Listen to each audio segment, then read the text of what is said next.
Em algum momento, a política atrapalhou o teu trabalho aqui no CT? Em algum episódio? A hora que atrapalhar, né, não é o momento de eu estar aqui. Essa aqui é a verdade. Então, de novo, preciso falar sempre sobre isso. Eu despacho diretamente com o meu presidente e todas as vezes que a gente tem alguma reunião, que a gente fala de alguma coisa, ela acontece. Hoje mesmo nós tivemos uma reunião já de planejamento, que é normal. Sim. Eu acabei de apresentar para o meu presidente o planejamento do futebol em relação a 2026, porque, olha, nós já estamos em novembro. Eu tenho férias a pensar em férias, Sim. eu tenho pré-temporada. Nós temos, assim, duas situações de pré-temporada, cenários que a gente precisa entender, jogadores que voltam de empréstimo, analisar o elenco, já está sendo analisado com o Dorival. Então a gente está ainda, eu já estou quase 2 meses, 1 mês e meio, 2 meses com a minha equipe pensando em 26. Por isso que eu te afirmo que o meu compromisso nesse momento, a minha maior energia é para o esportivo. Porque vai ser desse esportivo agora, esse final de ano, que vai nos dar um olhar para 26 melhor em relação a competições, em relação à própria preparação para todos os desafios que nós temos no ano de 2026. Eu já ouvi uma frase assim, muito interessante sobre o seu trabalho. Obviamente não vou falar quem falou, mas eu já escutei assim: Fabinho é vítima do bom trabalho que ele faz, num cenário político conturbado que o Corinthians vem passando. É por aí? Por eu ter essa vivência tão grande, né? São mais de 30 anos no futebol, a gente consegue, né, administrar, entender algumas situações em relação a isso. Agora, o trabalho ele está sendo desenvolvido. Se você for olhar para aquilo que eu tenho que responder a futebol, existem um espaço enorme para que se melhore o Corinthians. Mas veja, vamos ser justos, né? Olhar para tudo que aconteceu em 24 e que vem acontecendo em 25 e uma análise profunda, uma retrospectiva, posso falar sobre isso, a nível de resultado. Você veja, nós estamos com um 25 de novo. Eu falo isso com muita responsabilidade. Não é não seria o nosso objetivo, mas nós estamos fazendo campeonatos honrosos. Nós conseguimos um título do Campeonato Paulista que hoje algumas pessoas falam: mas só ganhou o Paulista. Pois é, né? A gente vem de uma reconstrução, nós ganhamos um Campeonato Paulista super difícil. Ganhou do finalista da Libertadores. Ganhamos do finalista da Libertadores, uma equipe que tem um treinador há 5 anos, existe um processo super consolidado, e nós ganhamos esse campeonato de uma forma honrosa. E, poxa, você vem de uma reconstrução de elenco, de remontagem de elenco, e você consegue um título. Hoje nós estamos numa semifinal de Copa do Brasil. Então, no meu olhar, né, e certamente no olhar de quem entende de futebol, nós temos vários amigos em comuns, né? Sim. Que fazem parte dessa cadeia de futebol, presidentes, executivos, atletas, que estão vendo o que está sendo feito. Daquilo que eu não posso controlar, Renan, infelizmente, eu não gostaria de gastar meu tempo para falar sobre isso. Eu prefiro focar muito mais naquilo que eu controlo. Então, o que eu controlo é cada dia melhorar a estrutura do clube, dar a tranquilidade, o respaldo para que esses atletas possam fazer o melhor. E tem um ponto importante que você me perguntou, e eu gostaria mais uma vez de falar sobre isso, que é a questão quando fala da blindagem do elenco. Sim. E do CT. Aí eu já tenho, às vezes as pessoas perguntam: como faz isso, né? Como que você faz uma blindagem? Parece simples, né? Mas ela não é, e ela é feita dessa galera que está por trás aqui da gente. Então eu preciso falar que, novamente, todos os setores do departamento do Corinthians são essa galera, essa é a minha equipe que eu tenho, que faz com que o CT seja um lugar maravilhoso. Esse trabalho que faz com que o centro de treinamento, esse trabalho que faz com que os atletas, no seu dia a dia, eles consigam levar para os jogos melhores condições e fazer com que a cada rodada a gente consiga melhorar no Campeonato Brasileiro e que certamente possamos chegar numa condição muito melhor nesses 2 jogos da Copa do Brasil. Como é que esse 2026 está sendo planejado, sendo que o Corinthians, obviamente, não sabe o que vai disputar, pode ser que ganhe uma Copa do Brasil, termine o ano bem com 2 títulos e dispute uma Libertadores fase de grupos no ano seguinte. Eu imagino que a energia está toda canalizada nisso aqui dentro do CT. Mas como é que planeja 26 sem saber muita coisa do que vai acontecer, já que não se pode nem inscrever jogadores? Não, a gente não pode deixar de não planejar. Você, pela tua experiência que você tem no futebol, você já conseguiu resumir os desafios, são enormes. Mas nós temos que nos planejar para todas as circunstâncias. O que a gente não está é parado, esperando o que vai acontecer para daí, mediante os acontecimentos, a gente se posicionar. Já existem conversas a nível de mercado, com atletas, né, para que possa... Acerto já? Acerto ainda não, porque a gente precisa caminhar, né, em relação, precisa entender bem a questão do transfer ban, mas a gente não pode também deixar de prospectar, vamos dizer assim. Então, com o departamento de mercado, ele faz as avaliações, já existe a aproximação com esses atletas, com seus agentes. A gente, claro, já tem um planejamento em relação, como eu te disse, das férias, naquele cenário 1, quando que nós vamos retornar, no cenário 2, qual seria a outra possibilidade. A gente tem que se posicionar tudo isso. A hora que o transfer ban for resolvido, o que vai ser feito. Eu te digo que essa apresentação hoje para o presidente foi exatamente isso, respondendo a sua pergunta. Foi mostrar para o nosso presidente que o futebol profissional está preparado para todos os cenários possíveis que possam acontecer. E a gente espera, certamente, claro, é o desejo do torcedor que o cenário seja um cenário super positivo. E assim, o planejamento está apresentado e aí você, querendo ou não, fica dependendo de uma liberação de transfer ban que não está no seu alcance. Não é o Fabinho Soldado, departamento de futebol, que tem que chegar lá e pagar essa dívida que tem. Aí é o clube, aí é a gestão. Nisso você já deixa claro que o trabalho está sendo feito e está lá. Agora não depende mais de vocês. Claro, o presidente ele tem liderado esse tema pessoalmente com os seus departamentos jurídico, financeiro, e a gente espera exatamente esse sinal, vamos dizer assim, para apertar o botão 1, botão 2, botão 3. Como eu te disse, é a nossa obrigação quanto a departamento. Como eu te disse, já tem 2 meses atrás que nós estamos conversando com cada departamento. O mês de outubro foi um mês muito intenso para que as reuniões fossem mais próximas, para que chegasse novembro, agora a gente estivesse com todos esses cenários prontos, esperando sim o posicionamento do clube, daquilo que for possível para que o futebol possa dar prosseguimento a tudo isso. Até lá, vamos aí buscar energias suficientes para buscar uma colocação melhor no Campeonato Brasileiro. Em relação a atletas que têm um contrato para vencer, você tem Romero, você tem Thales Magno, próprio Maicon. Esses atletas, já se tem algo desenhado para eles? Vai ser chamado para uma conversa? Há um interesse em renovar? O Maicon deixa claro numa entrevista que tem que mudar muita coisa. O Memphis também, no fim de semana agora, falou assim, internamente todo mundo sabe o que precisa mudar para acontecer um 26 melhor. Desses jogadores, já se tem uma ideia de quem pode sair, de quem pode ficar? Renan, como eu te disse, a gente tem alguns cenários pré-estabelecidos e você depende dos movimentos. Você precisa entender como que o clube vai se posicionar para que a gente consiga avançar. Uhum.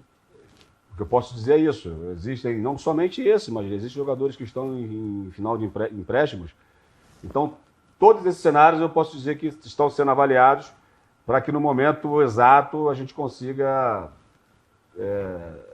vamos dizer assim, né, como eu usei a expressão, apertar o botão, para que a gente possa dar seguimento a algumas ações. Até lá, a gente continua muito ainda focado nesse desenvolvimento esportivo que nós temos para ser entregue ainda em 2025. Imagino que você viu as entrevistas do Maicon falando, né, sobre muita coisa que precisa mudar, coisa de fora que atrapalha, que não atrapalha dentro o desempenho do campo, mas que o jogador não gosta de ouvir e tal. E ele falou, não sei, o futuro tá em aberto. O Maicon, especificamente, e tem sido capitão, tem sido importante com o Dorival, é um jogador que já se tem uma conversa para ampliar o contrato, para realmente ter em definitivo? É um jogador que ele está tendo muito mais oportunidade com o Dorival e tem evoluído muito bem com a gente. É claro que a gente, poxa, tem o desejo, sim. Existem outras situações que precisam ser resolvidas em relação ao Maicon. Mas como eu te disse, a gente precisa aguardar algumas definições do clube para que a gente possa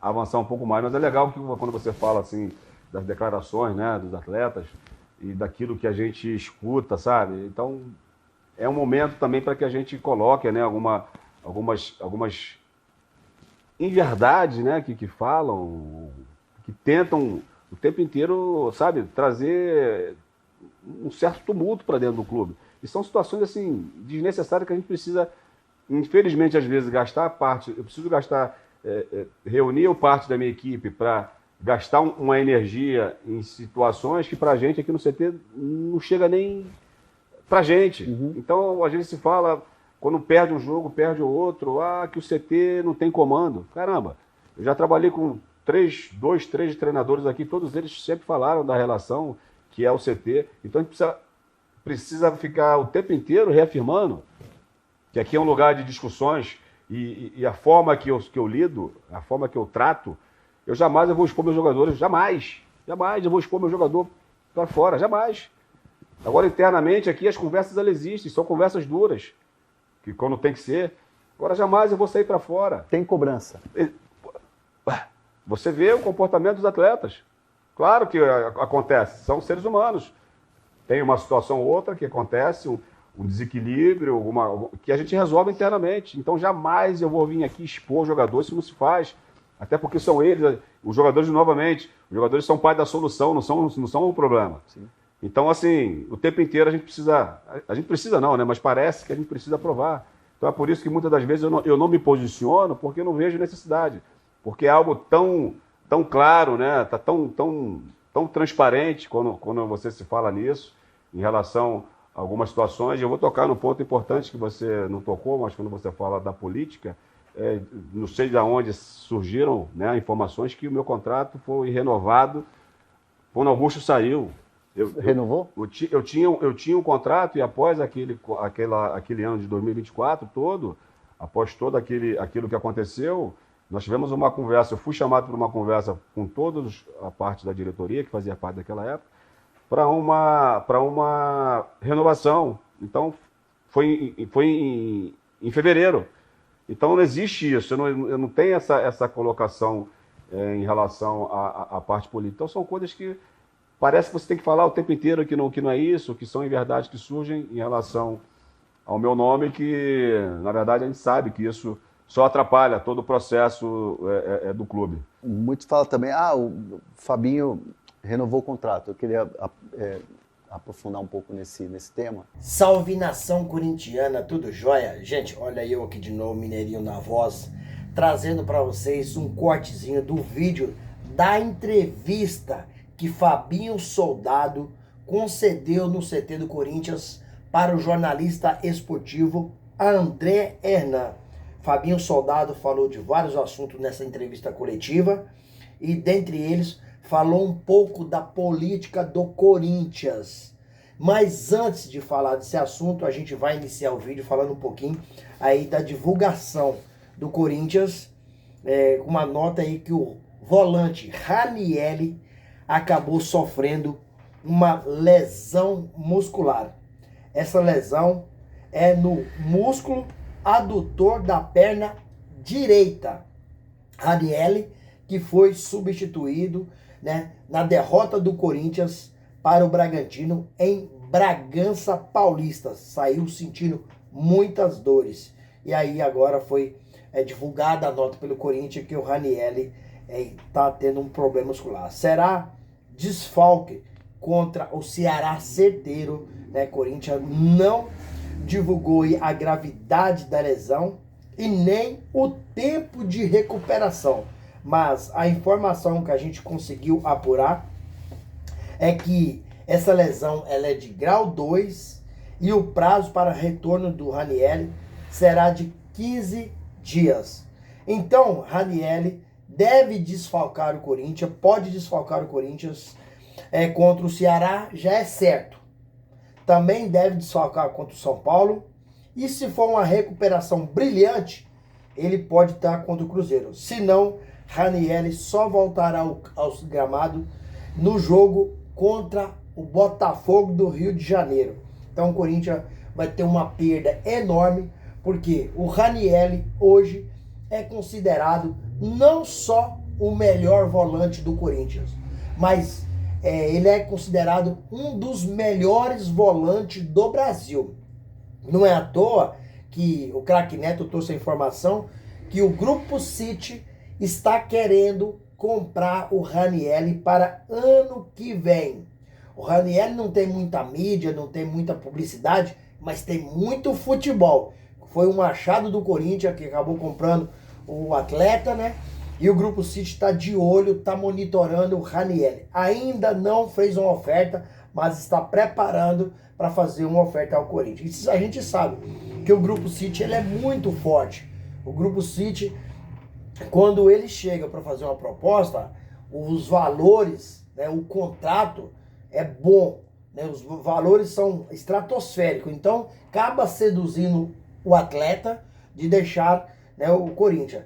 E se o Grupo City comprar o Ranieri, a informação é que o Ranieri pode ir até para o Bahia do Rogério Ceni ou para o Manchester City na Inglaterra. Então assim, Ranieri com certeza é um jogador que tem mercado europeu, é um volante jovem, que tem muita bola, né? E deve deixar o Corinthians se o Manchester City chegar e oferecer em torno de 15 a 20 milhões de euros, não tem clube brasileiro que consegue segurar. O Corinthians vai comprar o Ranieri barato, né? E pode faturar aí 20, 25 milhões de euros. O Grupo City chega e faz oferta, assim, sabe? Aquela oferta difícil de dizer não. Então é o Grupo City. Então o Corinthians tem que ficar de olho, porque é um baita de um volante, joga muito, talentoso, um cara inteligente. Tanto ele joga com a bola no pé e sem a bola no pé. Porque sem a bola, ele sabe recompor os espaços, né? Eu me lembro no jogo contra o Palmeiras, pelas oitavas de final da Copa do Brasil. Pra mim, nos dois jogos, o Ranieri foi o melhor em campo. Jogou demais. Tanto ele saía jogando, desarmava, cortava de cabeça. É um cara assim, inteligentíssimo e joga muito. Se falando especificamente do jogo contra o Ceará, amanhã na Neoquímica Arena, às 16 horas, o Corinthians não poderá contar também com André Carrillo, que está suspenso. Também não pode contar com o Charles, que está suspenso, foi expulso, né? E José Martins também está suspenso, foi expulso contra o Bragantino. Sobre o Rodrigo Garro, eu já até atualizei vocês, mas a gente vai dar uma ênfase aqui, porque o Rodrigo Garro, ele saiu sentindo muita dor no jogo contra o Bragantino, foi substituído aos 44 minutos. E aí, ele já colocou gelo no joelho, né? E deixou a torcida do Corinthians extremamente preocupada se o Garro ia jogar no próximo jogo contra o Ceará. A diretoria do Corinthians acabou informando que Rodrigo Garro, aquele é um procedimento comum, devido a ter uma lesão pautelar no joelho.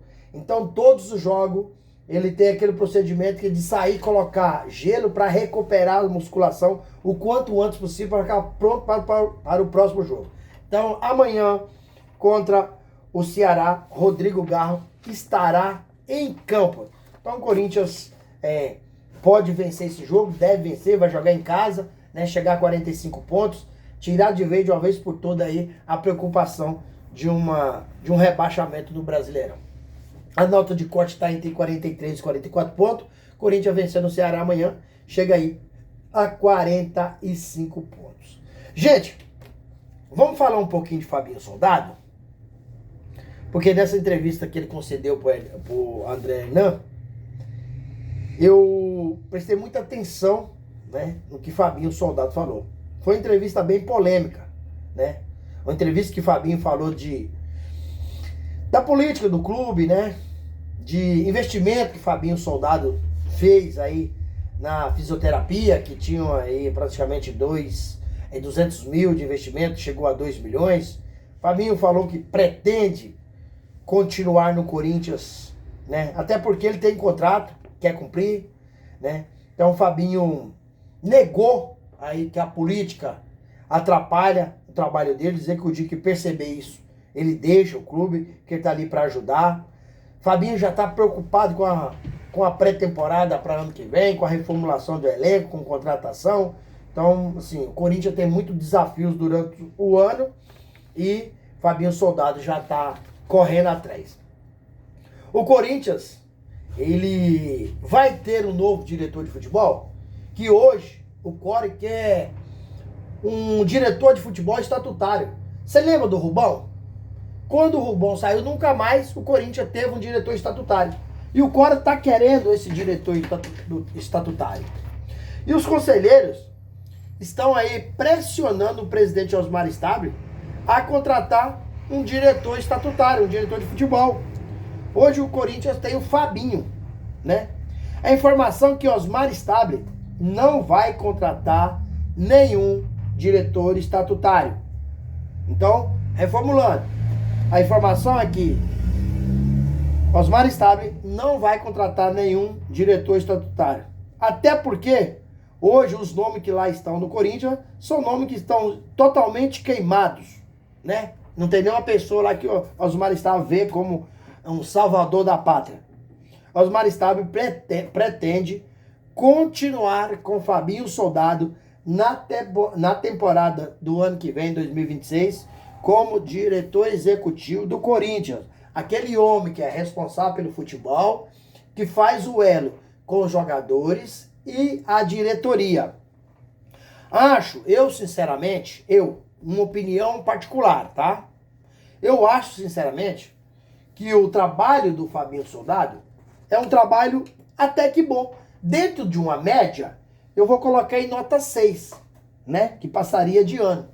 Então, para mim o trabalho do Fabinho é bom. Só o que eu discordo é o contrato do Fabinho, que novamente é um contrato ruim para quem? O Corinthians. Então, cada contrato que a diretoria do Corinthians faz, acaba onerando o clube. Porque o Fabinho Soldado chegou no Corinthians, o seu primeiro cargo de diretor executivo foi no Corinthians. No Flamengo, o Fabinho Soldado trabalhava no Scout. No Corinthians foi a primeira oportunidade. Então o Corinthians oportunizou o Fabinho Soldado como diretor executivo e já premiou o Fabinho Soldado ganhando uma grana aí de 250 mil reais. E momento antes do presidente Augusto Melo deixar o Corinthians de ser impeachmentado por força contratual, o salário de Fabinho Soldado de 250 mil foi para 375 mil reais. Certo? É o salário dele hoje. Mas, dentro das cláusulas contratuais, certo? Os gatilhos contratuais, a partir de dezembro, se o Fabinho Soldado continuar no Corinthians, o salário dele vai para 430 mil. Então, um diretor, que o primeiro cargo dele é no Corinthians como diretor, inexperiente, que está aprendendo, ganhando um salário de 430 mil reais, são poucos jogadores que têm esse salário. Então é um absurdo. Para mim, o erro do Corinthians é pagar esse salário para Fabinho Soldado. Mas o trabalho dele, para mim, o Rubão saiu, o cara ficou sozinho no futebol. É a política do Corinthians caótica, arcaica, né? Uma política bagunçada, uma política amadora, um monte de gente irresponsável. O trabalho do Fabinho, para mim, tem sido até que bom. E aí, fiel, o que vocês acham? O Fabinho deve continuar no Corinthians para ano que vem ou não? Use espaço para você deixar seu comentário e seu like. Gente, vamos mudar de assunto para finalizar o vídeo. Vamos falar de Matias Zorra, que já deixou o Corinthians há quanto tempo e vem causando ainda informações aí polêmicas. Na verdade, essa informação se dá pelo desleixo do Corinthians por a diretoria do Corinthians onerar o clube, o Esporte Clube Corinthians Paulista. Matias Zorra, cara que futebol, ó, joga nada, né? Corinthians não pagou os direitos de imagem para o Fabinho, assim, o Fabinho chegou no Corinthians e aí o Corinthians fez um contrato para ele dizendo que vai pagar os direitos de imagem, tem que pagar, mas se não pagasse, pagaria o contrato inteiro. O que aconteceu? O Corinthians não pagou. Então, o Matias Zorra acionou a FIFA, né, a Corte Arbitral do Esporte, e aí o Corinthians foi condenado em pagar aproximadamente 40 milhões de reais, que é seu contrato. Só com o decorrer do tempo, né, precisa de pagar de forma corrigida monetariamente. Hoje essa dívida, ela está em aproximadamente de 41 para 42 milhões. E já estourou o prazo para o Corinthians pagar o jogador. Então o Corinthians foi condenado a pagar esse valor e não cabe mais recurso. A informação é que Matias Zorra aceita receber parcelado e não vai acionar o transfer ban. Senão o Corinthians poderia sofrer um outro transfer ban que nem o primeiro ainda foi pago e ficar impedido mais 6 meses de ficar sem contratar. Mas se o Corinthians não cumprir com esse parcelamento que vai fazer com o Matias Zorra, o jogador pode se irritar e acionar a FIFA e o Corinthians sofrer um outro transfer ban. Lamentável, complicado essa situação. O Corinthians hoje deve em torno aí de 2,7 bilhões e pode chegar a 3 bilhões até o final do ano por causa desses dirigentes irresponsáveis. Corinthians hoje tem uma dívida completamente impagável. Passando de gestão para gestão, todo dia a dívida do Corinthians aumenta. Triste, complicado, mas é a realidade do nosso esporte Corinthians Paulista, que eu não sei onde vai chegar, né, essa dívida do Corinthians. Porque cada dia que passa, ele só aumenta a dívida do Corinthians. Cara, difícil, mas é a realidade. E aí, gente, o que vocês acharam de todas as informações? Use o espaço no vídeo para você deixar o seu like, deixar seu comentário, deixa o seu hype, né? Se inscreva no canal, ativa o sininho de notificação, porque todo dia eu gravo conteúdo e vocês receberão tudo de primeira mão. Sem mais delongas, até o próximo vídeo. Tchau, tchau.